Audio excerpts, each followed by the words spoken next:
What's up guys, Kyle here again, and today is New Year's Eve, so I figured what better way to end the year than to go over my favorite gear purchases of 2020.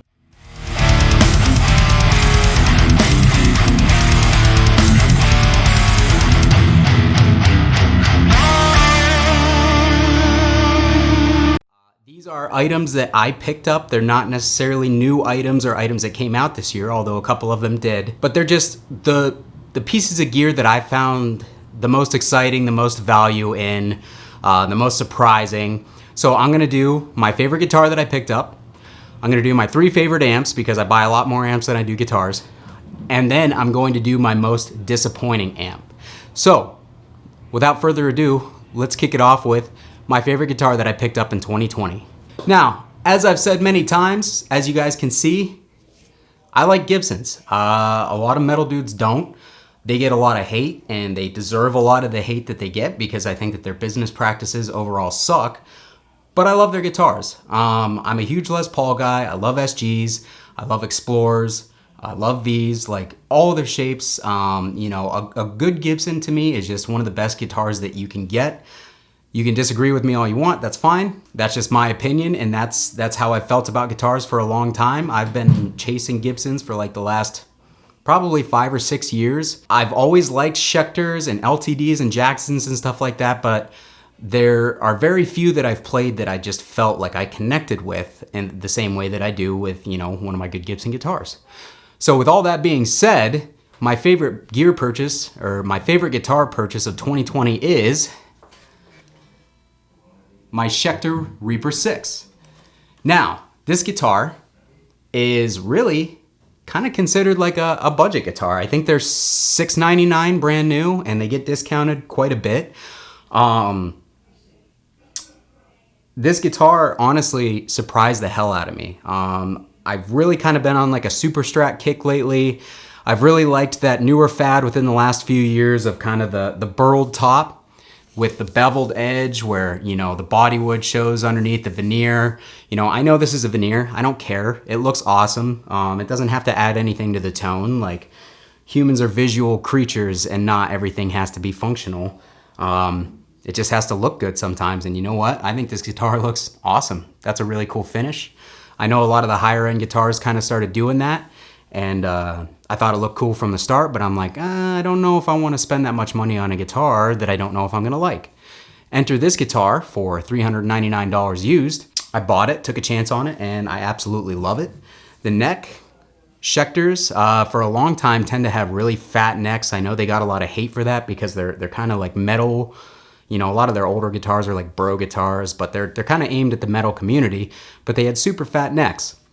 Never bothered me because I play Gibsons, so I'm used to fat necks. I like them. I'm not super picky about necks. This one, however, is pretty thin. It's not as thin as the SLS Elite that I have over here, but it's definitely on the thinner side. I have zero complaints about this guitar. The fretwork on it is awesome. It stays in tune just fine with the graphite nut. The stock pickups, which are Schecter Diamond Decimators, any house brand pickups, I immediately in my head am just like, I'm gonna need to change those out. So I factored that into the purchase. I got this one, and when I plugged it in, I was blown away. These things are awesome. They are hot, but they're very clear, they're very articulate. I tend to like brighter guitars. These pickups are bright, but they're not overbearingly bright, and they're very tight. Pretty much everything I look for in a pickup. Does it have a decent amount of output where it can push like my JMP 2203 a little harder, but not so much output where it muds everything up, or just I can't, dial the gain down enough on my 5150 to the point where it doesn't sound overly saturated. I like a nice in the middle. Is there good string separation? Is it gonna cut in the mix? Really dark, boomy pickups tend to not sit in the mix so well, so I don't really like them. These are tight, articulate, clear, sound awesome. No issue with any of the electronics, no issue with any of the fit and finish. I mean, I bought it used. There's a little ding on it, but like from the factory, there isn't anything that I can see where they messed up. I hate to give it, 5 out of 5 stars and say, I want to knock it for this or that, but I have found zero complaints with this guitar for $699 new versus, I have a Gibson Silverburst Custom, that's like my baby. That's my go-to guitar.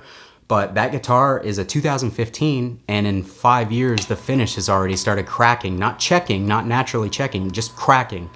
And Gibson said, "Oh, there's nothing we can do about it. Sorry, you just didn't keep it in the proper conditions." And I'm like, "All right, well, I have 15 other Gibsons, and none of the finish cracked on those. So yeah, it's definitely me." But anyways, nothing about this guitar stands out to me in a negative fashion. It's well balanced. The neck feels awesome. I mean, a lot of these things are subjective, but for me, this was just a really surprising guitar, and I've been using it on pretty much every video since I got it a few weeks ago, and I have zero complaints about it. So yeah, surprising as it may be, but that is my favorite guitar purchase of 2020. Boom.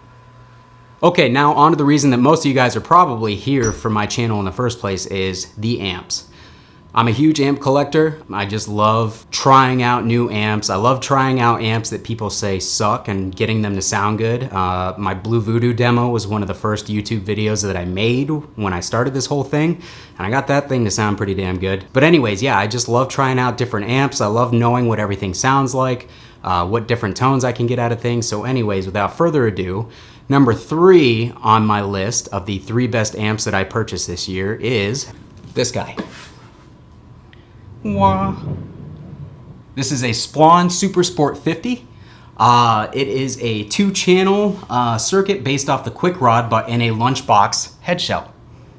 This thing still weighs a ton because Scott uses big heavy iron in his amps. I believe that these are the classic tone transformers that he's been using for quite a long time. So Derek and I ordered matching Splons for Bushido Code, and we both have them loaded with KT88 power tubes. We wanted a portable Splon that we could take to shows that wouldn't take up too much room in the truck or van or whatever we're driving at the time, but still had the full Splon tone.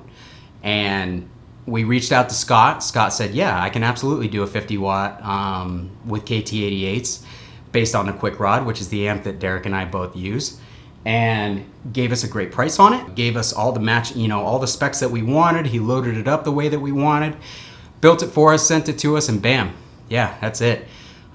Great hot rod and Marshall tones. There's multiple modes on the foot switch. The gears are built into the foot switch, so you can do gear 1, gear 2. Gear 2 kicks up the gain and the compression a little bit more. OD1 and OD2. OD1 is stock. OD2 kind of brings you into a little bit more modern EQ with a lot more saturation too. So I mean, this amp can do it all, and it's in a small form factor. It's also got a killer clean channel. Everything is foot switchable. What more could you ask for an awesome hot rod and Marshall? A lot of guys don't like the Splons because they're a little bit too stiff, but I mean, have you ever played a 2203 with fresh caps? They don't have a lot of give to them either, especially once you have them turned up. So I get that, but at the same time, especially if you're a metal dude, the tightness and the quick reaction of the Splon is just where it's at. The percussive palm mutes, the clarity, the amount of gain, and how clear the amp stays, under high gain situations. They're just, for me and Derek, they're just the absolute perfect amp for Bushido Code. We want those old school thrash 80s, modded Marshall tones, but we wanted them to be tighter and punchier and more articulate. This amp accomplishes all of that. So this is number 3 for me. All right, number 2 on my favorite amp purchases of 2020, the EVH 50 watt 5150 Stealth. So when this amp was announced earlier this year, I was like, all right, here we go.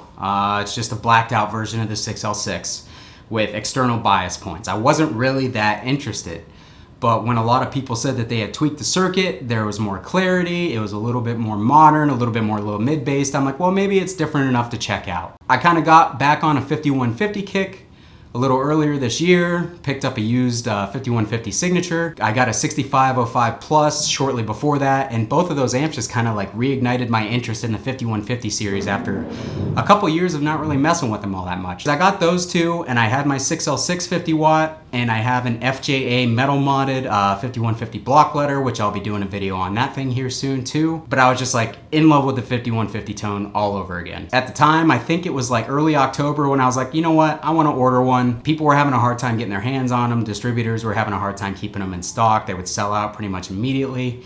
I managed to find one in stock when every major distributor was sold out of them on Reverb through some small local store who just happened to have one. If you're ever looking for something, I found the Badlander the same way when I bought my Badlander 50. Everybody was out of stock. I had one pre-ordered from Sweetwater. I just so happened to go online on Reverb and found one in stock at Mesa Boogie Hollywood. So yeah, I mean, if you're searching for something that's new and it's kind of hard to find, search every avenue. I feel like I should make a video on how I find gear, how I get the deals that I do, and let you guys in on my searching methods on how I find awesome deals, how I find rare gear or stuff that's hard to get or stuff that's not in stock at most places.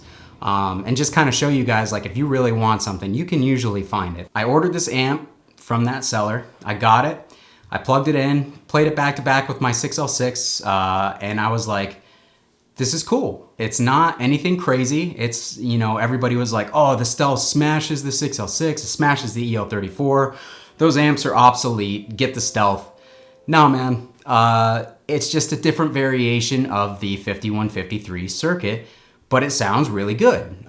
Does it crush the other amps? No, it's a tweak. There's minute differences, but the things that I like about this amp are it fixes a lot of the what I would call congested mids on the 6L6 version.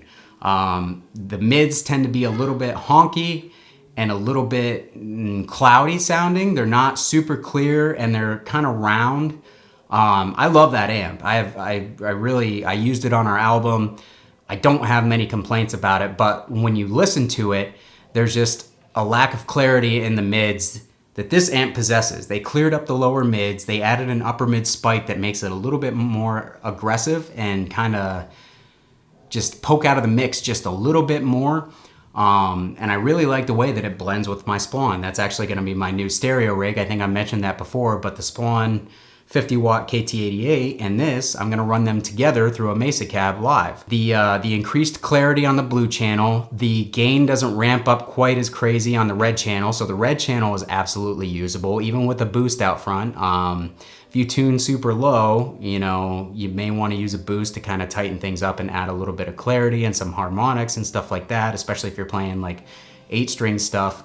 But I could get away with playing the red channel on the Stealth without a boost, and you guys know me, I boost everything. So yeah, the amp, they did a really good job just kind of tweaking the circuit a little bit and adding clarity where it needed to be and voicing the amp just a little bit different, so it's worth having both of them if you're, you know, a maniac like me who likes to collect gear. If I was going to choose one of the 5150 50 watts with price not being an object, I would choose the Stealth. But otherwise, I've bought my last few 5153 6L6 50 watt amps for like 500 bucks used in good condition. These ones don't seem to be going under 1,000. I don't think they're worth that price difference, so keep that in mind. If money's no object, Stealth would probably be my choice. If money's an object, you can't go wrong with the 6L6 50 watt, especially at 500 to 600 bucks used all day on the used market. They're all fantastic amps. I own all three of the 50 watts. Eventually, I want to get the EL34 Stealth 100 watter because I've been interested in that one for a long time. But yeah, this amp was not crazy different, but it did surprise me in the fact that I liked it better than the other 6L6 that I had at the time, or that I still have. I still have it. I liked it better than the original 6L6, and I wasn't expecting that much of a change. But yeah, this one is going to be one of my new main amps now. All right, number one. This is my favorite amp purchase of 2020. And this one, honestly, is super surprising to me and is super surprising to anybody who knows me. The Badlander 50. So, I bought this amp fully expecting to not really like it. I feel like a lot of the things, the terms that they used to describe the Badlander 50 were used to describe the multi-watt. Well, the first multi-watt I got, I found pretty disappointing. It didn't really fix many of the issues that I had with the rectifier. I recently got another one, and that other one sounds way better, so I don't know what the deal was. I even swapped all the tubes out on the older one, and it just never quite worked for me. This new one sounds great, but with the Badlander, this pretty much in their description fixed all the things that I don't like about rectifiers, which is big low end that can tend to get out of control on the rectifier. Just the lack of overall forward mids. You can get the amp MIDI, like on the Rev G and on the 3-channel, but there's still like a hollowness to the mids where it just doesn't sit in the mix where I liked it. So anyways, and clarity overall, I mean, that's not really subjective. It's just not a very clear amp. Mesas aren't known for being super clear amps. So I've got a stiletto, a couple stilettos actually. I've owned a few other Mesa amps, and just clarity has never been their thing. So it is what it is. I ordered the Badlander 50 thinking, hey, I'm starting a YouTube channel. I want this amp anyways. It gives me a reason to purchase the amp and put some cool demos out on it. But also, you know, kind of boost my YouTube channel, and I get to try the amp for myself and see if it's something that I like. And if I don't, I can sell it, probably sell it fairly quickly at very little loss because there's not many out there. I really just felt like, you know what, I should get this amp. I think it'll just be good all around just to try it. So anyways, I got it. If you guys have seen my review videos on it, you know that I am absolutely over the moon about this amp. It's super tight. It still has plenty of low end. It's got way more clarity than a regular rectifier. It's got mids. The mid profile on this amp is just way better. The crush channel sounds awesome. It sounds perfect for Bushido code, honestly. I will probably end up using it. It's kind of tough because I had my rig dialed in with the Stealth and the Spawn, but now I want to work this in somehow too, especially with the crush channel or the crunch channel. The crush channel, you just scoop those mids out. I mean, you literally only have to pull them back to like just under 11 o'clock and dial the bass up, and it sounds like a rectifier. So people who say that this doesn't sound like a rectifier, mostly are idiots on the internet who have never played one. When you hear the demos, if everything's dialed at noon, nah, it doesn't super sound like a rectifier. Can you dial it in to sound like one? Yeah, I proved that on my one demo video where I got this and my multi-watt sounding really similar to each other. I also did a video comparing it with the Rev E, and I got them sounding pretty similar to each other. So it absolutely has rectifier DNA in it. You can make it sound like an older rectifier, but you can also do a lot more with it. The only thing that you're not gonna get out of this amp that you'll get out of the other rectifiers is that massive wall of sound low end. I realize that's why a lot of people like the rectifiers, but for me, it was just too much. I could never get it to be tight or punchy enough for my liking. So for me, that's a bonus, and that's why I bought this amp. I feel like Mesa made this amp to capture the audience that doesn't necessarily like rectifiers. And a lot of the complaints about the rectifiers are too much low end, not enough mids. Well, let's make a rectifier, or let's make an amp that is based off that circuit, but tightens up the lows and rounds out the mids, gives it more mids. How could they lose? They're not making rectifiers anymore. They're still making the dual and triple multi-watts, still making the single rec, still making the Rectiverbs, but they added this to the lineup, and now you just have even more options to choose from, and there's pretty much a rectifier series amp out there for everybody. So I love this amp. I was super surprised by it. I'm super happy I bought it, not going anywhere. You guys are gonna see it a bunch on this channel just because I enjoy playing it so much. But yeah, that is my #1 amp purchase of 2020, guys. And I am not a Mesa fan. This amp won me over. All right, guys, last but not least, my most disappointing amp purchase of 2020. And this one breaks my heart a little bit. Oh God. The Diezel VH4S. All right, guys, so like many guitarists out there, I've fantasized over this amp for years and years. It's one of those amps that you just never really view as obtainable. Luckily for me, I've built a pretty good living for myself. I have a good income. I have money to play with. I am lucky to be able to own this amp. So one of my friends put this amp up for sale for a good price, so I bought it. I was super excited for it because I have a Herbert Mark I, which is one of my favorite amps. I love that amp. I gotta get a video up here soon on that thing.